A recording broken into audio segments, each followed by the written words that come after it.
guys, what's up? This is Silo and welcome to my kitchen.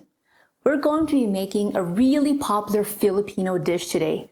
It's called sinigang and is a savory and sour soup that's usually made with pork or seafood. The sourness comes from tamarind, but to make things a lot easier and faster, we're going to be starting with a supermarket tamarind seasoning mix. Then we're going to top it off with some crispy salmon belly because why not?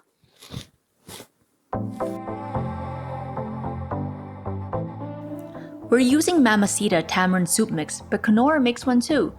Use half a pouch for a milder flavor and a full pouch for a more sour soup. Next we have kang, also known as choy or water spinach. Sub 2 cups regular spinach or nappa cabbage. Here's a quarter of an extra large onion, which is about half of a medium onion. Red onion is only to add a little bit of sweetness at the end, and only a small piece is needed. Sinigang is great for finishing up an old daikon radish. Try subbing a white turnip or even a carrot. I'm using 1 beefsteak tomato, but you can sub with 2 plum tomatoes. Here we have half a pound of frozen shrimp. Prawns are even better.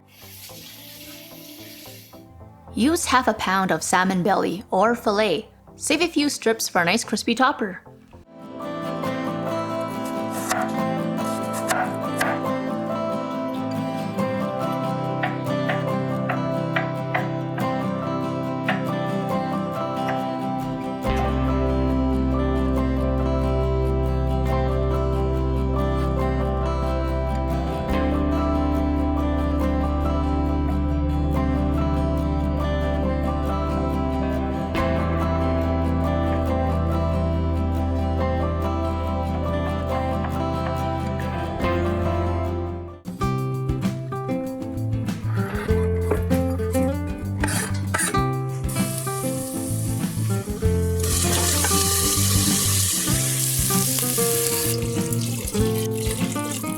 It's half a pouch for 5 cups of water, but if you want it really tart, add the full pack.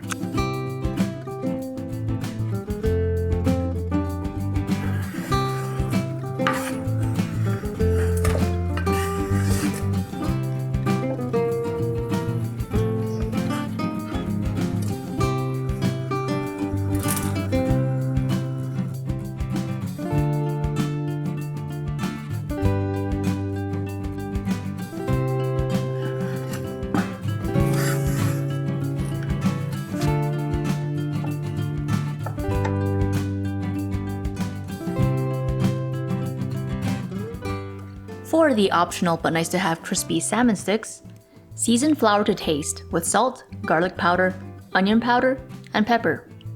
Coat the salmon and bake at 425 Fahrenheit for 15 minutes or pan fry until crunchy.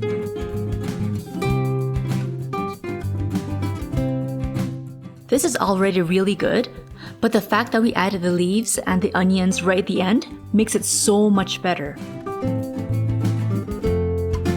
Honestly, this version is a really good introduction for someone who's not really used to intense flavors.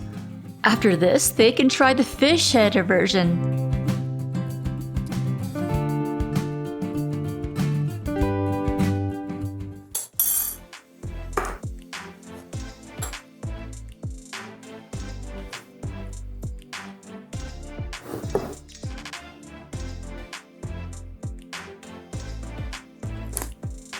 Tastes good.